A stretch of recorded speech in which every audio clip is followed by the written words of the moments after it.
it was a goal to destroy this man. He told me once, "Miss Gladys, sometimes I wish I could just walk down the street and nobody would know my name." That broke my heart. At 81 years old, Gladys Knight, the Empress of Soul, is finally sharing what she really saw behind Michael Jackson's carefully constructed public image. And what she reveals isn't what you'd expect. Before we dive in, you need to understand something crucial. Gladys didn't just know Michael as a colleague. She watched him transform from a child prodigy into the king of pop. She saw what happened behind the curtain. And now, she's ready to tell the truth. Stick around because what she says about his final years will completely change how you see his legacy. You need to know why Gladys Knight's perspective carries weight that few others in music history can match. By the time she first met Michael Jackson at Motown Records in the early 1970s, she was already an established artist who understood the machinery of fame. She'd experienced the pressures, the sacrifices, and the toll that stardom takes on your personal life. But more importantly, she'd learned something that most people in the industry never grasp: how to see through the persona to the human being underneath. Here's what most people don't know about Gladys. Her personal life was falling apart even as she was topping the charts. And those experiences, they're exactly why she understood Michael Jackson in ways others couldn't. Behind the stage lights and standing ovations, Gladys Knight's personal journey was anything but smooth. She endured 4 marriages, each one teaching her something profound about the cost of fame and the desperate search for authentic connection in a world of superficiality. Her first marriage ended after 13 years, crushed by her husband's drug addiction and the mounting pressures of her career. Imagine trying to deliver flawless performances night after night, while knowing that your home life is crumbling, that you're carrying the weight of everything on your shoulders. Her second marriage to music producer Barry Hankerson brought creative energy but ended in both emotional and professional turmoil. When you mix business with personal relationships, especially in an industry as intense as music, the lines get blurred and eventually tear. Her third marriage to motivational speaker Les Brown lasted just 2 years, despite their mutual respect and shared optimism. Even 2 strong, positive people couldn't overcome the reality of lives that belonged more to their audiences than to each other. This is crucial to understanding what comes next. Gladys learned firsthand what it means to smile for the cameras while your world is breaking apart. She knows what it's like to have your private pain become public spectacle, to keep performing even when your heart is shattered. This experience gave her a unique lens to see through Michael's public persona in ways that others simply couldn't. Finally, in 2001, she found peace with William McDowell, a man outside the entertainment industry who brought her the spiritual grounding she'd been seeking for decades. Why does all of this matter for the Michael Jackson story? Because Gladys knows what it's like to search desperately for peace while the world demands perfection. She understands the cost of fame in a way that only someone who has lived it can. And that experience is exactly what allowed her to see Michael Jackson not as the mythical king of pop, but as a human being struggling with burdens most people could never imagine. Picture this: Motown Records, early 1970s. Gladys Knight is already commanding respect throughout the industry. And then she sees him, little Michael Jackson with the Jackson 5. From the very first moment I saw that boy sing, I knew he had something special. There was a light in him that was almost divine. He could hold a crowd in the palm of his hand before he even hit his teenage years. But Gladys noticed something others missed. While everyone else was celebrating this incredible young talent, marveling at his natural ability and stage presence, Gladys, who understood the cost of fame, was already worried about him. She saw Michael's mother, Catherine, backstage and immediately sensed the weight this child was carrying. Fame came for him too early. He was just a baby trying to carry a mountain on his shoulders. Think about that for a moment. This wasn't just a talented kid getting his break. This was a child being thrust into an adult world, expected to perform at the highest level, to be professional beyond his years, to carry the financial and emotional hopes of his entire family on his small shoulders. Gladys watched as the Jackson 5 became a phenomenon, as young Michael went from being a talented kid to a national sensation almost overnight. She saw how the industry machine worked, how it took these young boys and put them through grueling schedules, demanding perfection in every performance, every interview, every public appearance. As years passed, she watched his evolution with both admiration and concern. Michael didn't just perform, he transformed. He gave everything he had, every ounce of himself to his art. Most performers hold something back, keep a part of themselves separate from their public persona. But Michael? He poured everything into his work. Every performance was total commitment. Every song was sung like it might be his last chance to reach someone's soul. People talk about his dancing, his singing, but they don't always understand how deeply he felt everything he did. But what she discovered about the real Michael, the one behind closed doors, contradicts everything the media portrayed. Here's where Gladys pulls back the curtain completely. He wasn't that loud superstar people imagined. He was gentle. He would call me Miss Gladys and talk about music, love, and faith. He had such a sweet soul. This is the Michael the world never saw. Soft-spoken, shy, desperately seeking genuine human connection in a world that only wanted to consume his talent and image. When the cameras turned off and the crowds went home, Michael wasn't the larger-than-life persona everyone expected.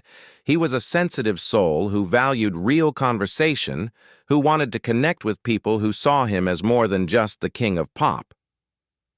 Gladys remembers conversations where Michael would ask her about faith, about how she stayed grounded in an industry that constantly tried to pull you away from what mattered most. He would talk about music not as a product or a career, but as a spiritual experience, something sacred that connected him to something greater than himself. These weren't superficial celebrity interactions. These were meaningful exchanges between two artists who understood that music could be a form of worship, a way to touch people's souls. But the pressure was crushing him, and Gladys witnessed it firsthand. That kind of pressure isn't natural for anyone. He didn't have the freedom to make mistakes like other people. Everything he did was magnified 1,000 times. Think about living under that kind of microscope. Every word analyzed, every action scrutinized, every choice dissected by millions of people who felt entitled to judge you. When you or I make a mistake, it affects our immediate circle. Maybe a few dozen people at most. When Michael made a mistake, it became international news. Gladys saw how this constant pressure wore on him.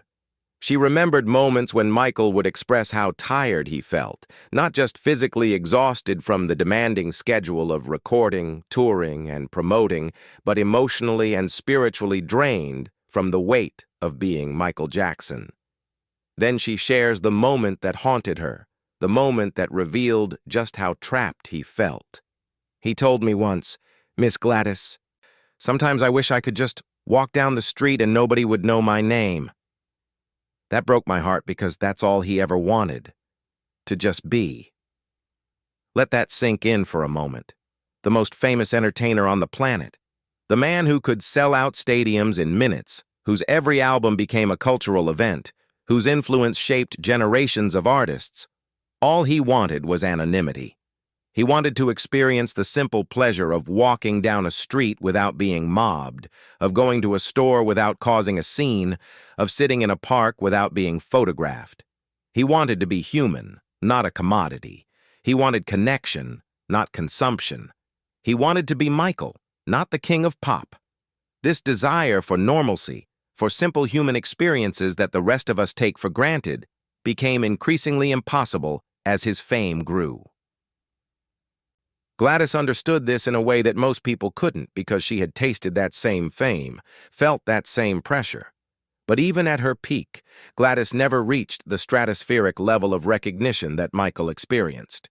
He couldn't go anywhere without causing chaos. He couldn't have a spontaneous moment, couldn't explore the world freely, couldn't make friends without wondering if they wanted him or his fame.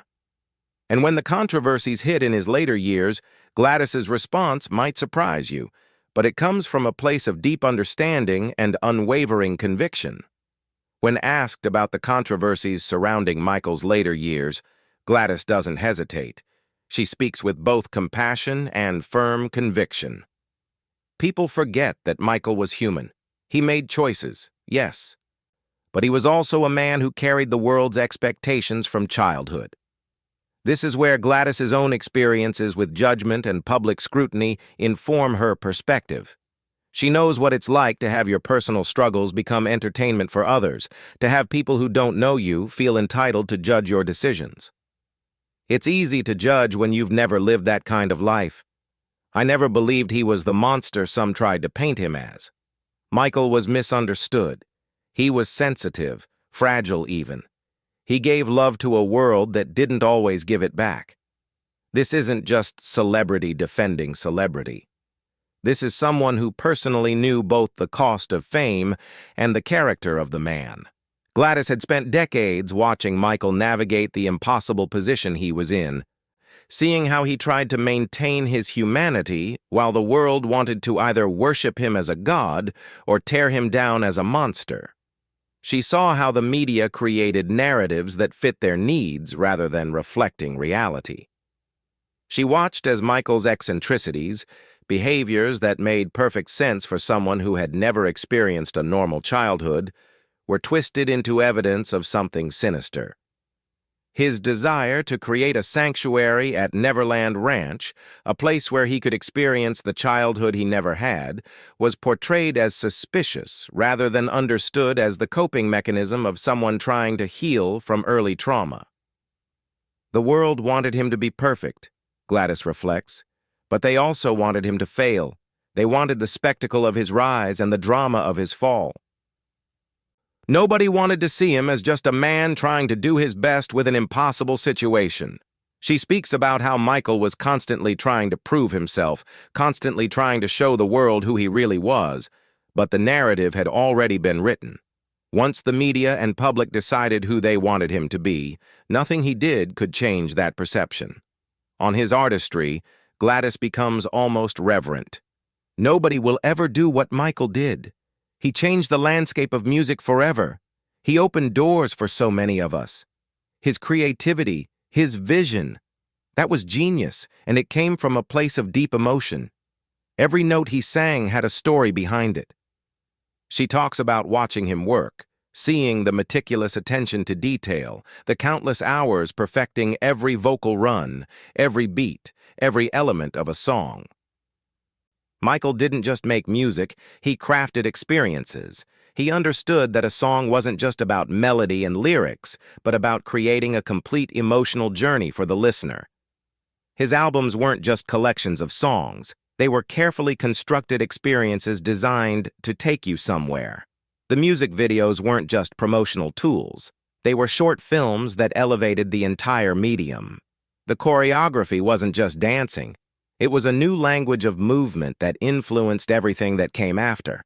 Gladys witnessed how other artists studied Michael's work, how they tried to capture even a fraction of his magic. Everyone wanted to be like Mike, she says with a knowing smile. But there was only one Michael Jackson. He was singular, unrepeatable. She talks about the influence he had on every male pop star of the last 40 years, whether they acknowledge it or not. Then she adds something profound. People think of him as a legend, and he was. But to me, he'll always be that little boy from Gary, Indiana, with stars in his eyes. This is key to understanding how Gladys sees Michael. She never forgot where he came from, never forgot that beneath the global superstar was a kid from a working-class family who dreamed of using his talent to create something beautiful. That kid never really went away. He just got buried under layers of fame, controversy, and public projection. Gladys talks about visiting Neverland Ranch and seeing Michael in his element, surrounded by the things that brought him joy. He showed me around like a proud child showing their room to a favorite aunt, she recalls. He wanted me to see the trains, the zoo, the arcade, all these things that made him happy. And I realized that he had built himself the childhood he never got to have. There was something both beautiful and heartbreaking about that. While the world saw eccentricity or strangeness, Gladys saw healing. She saw a man trying to reclaim something that had been stolen from him. What happens next will give you chills. Gladys reveals something supernatural about her connection to Michael even after his death. Sometimes when I perform, I feel him. It's like he's right there watching, smiling. I know he's at peace now, finally free from all the noise of this world. Her voice trembles as she continues. Michael gave us his heart. He gave us his joy. And in return, we owe him our understanding. We owe him kindness. This spiritual connection that Gladys describes isn't just wishful thinking or comforting imagination. She speaks about it with absolute certainty, describing specific moments on stage where she feels his presence, where she'll sing a particular note or phrase and suddenly sense that Michael is there, appreciating the music, finally able to enjoy what he helped create without the burden of being the one creating it. She talks about performing some of the Motown classics they both loved, songs from that golden era when they were both discovering what they were capable of as artists. In those moments, she feels a connection that transcends the physical, a sense that Michael's spirit is intertwined with the music he loved so much. Music was his language, Gladys explains. So it makes sense that's where I feel him most strongly. He's in every note, every rhythm, every moment of pure joy that music can create. Gladys has become something rare, a guardian of musical memory, one of the last living artists who personally knew so many legends. She carries the stories, the truths, the behind-the-scenes realities of an era that's rapidly fading from living memory. And she feels a responsibility to set the record straight, to make sure that legends like Michael are remembered accurately, completely, humanely. I'm not telling my truth to stir things up.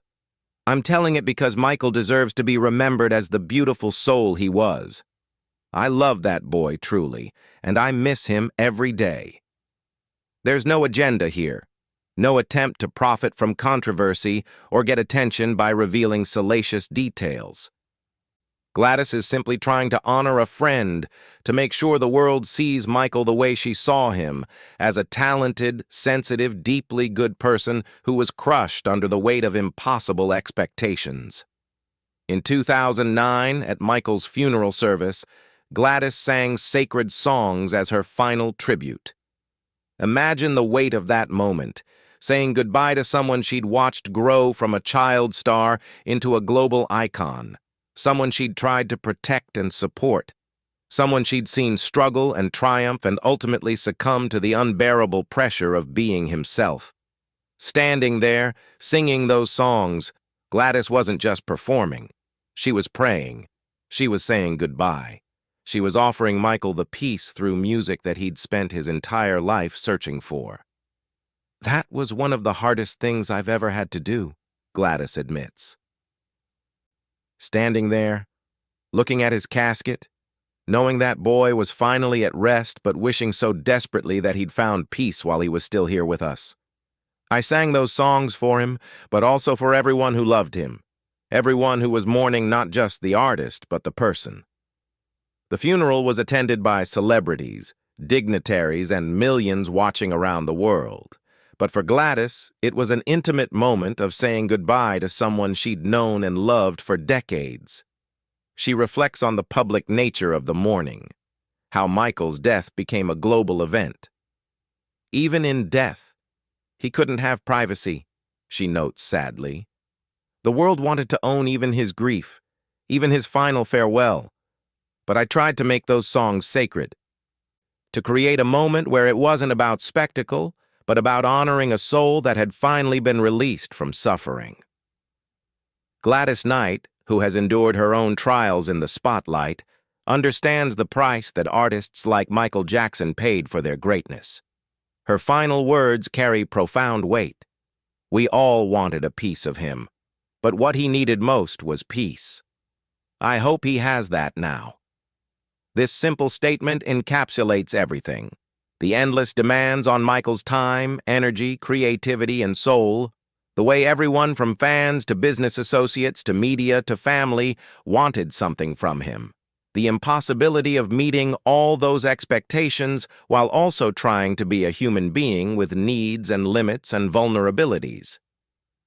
In her honesty, Gladys captures something rare, not just the truth about Michael Jackson's life, but the humanity behind the myth. Her reflections remind us that beneath the glitter, the moonwalks, and the record-breaking albums, Michael was simply a man who wanted to be loved for who he truly was, not for what he could provide or produce or perform. He wanted genuine connection in a world that only offered transaction. He wanted understanding in a world determined to misunderstand him. He wanted peace in a world that profited from his turmoil. That's the real truth Gladys Knight is finally sharing at 81. Michael Jackson wasn't the untouchable icon we made him out to be. He was a sensitive, gifted, deeply human soul who gave everything to a world that demanded even more. And perhaps the kindest thing we can do now is remember him as exactly that. Not perfect, not monstrous, but human. Flawed and brilliant and struggling and triumphant and ultimately broken by the very thing that made him special. Gladys speaks about the responsibility of those who knew Michael to tell his story truthfully. Too many people who claimed to know him sold stories that fit whatever narrative made them money or got them attention, she says with barely concealed frustration. I'm at a place in my life where truth matters more than anything else. I'm not worried about what people think of me for defending him. I'm worried about history remembering him wrong. She talks about the younger generation discovering Michael's music and asking her questions about what he was really like. I tell them, he was magical on stage and fragile off it. He was a genius with music and a child in his heart. He was capable of creating the most sophisticated pop music ever made and also loved the simplest pleasures. He wasn't one thing or another. He was everything at once, and that complexity is what made him human. Gladys also reflects on how the industry has changed since Michael's peak, how social media and constant connectivity have made the kind of pressure he faced even more intense for today's young stars. At least Michael had moments of privacy, even if they were rare, she notes. Today's artists have none. Every moment is documented, shared, judged. I worry about them. I worry that we're creating a system that destroys the very people we claim to love. She sees Michael's struggle as a warning that went unheeded, a cautionary tale that the industry learned nothing from. In closing, Gladys wants people to approach Michael's legacy with compassion. Listen to his music and hear the joy in it, but also the pain. Watch his performances and see the transcendence, but also the cost. Read about his life and recognize that he was doing his best in an impossible situation. That's all any of us can do. She pauses, emotion thick in her voice. Michael gave us everything. The least we can do is give him our understanding.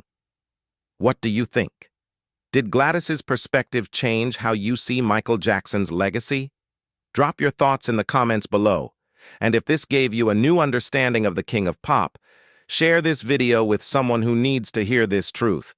Remember to subscribe because we're diving deep into untold stories of music's greatest legends, the real stories that never made the headlines. The truth deserves to be told, and legends deserve to be understood.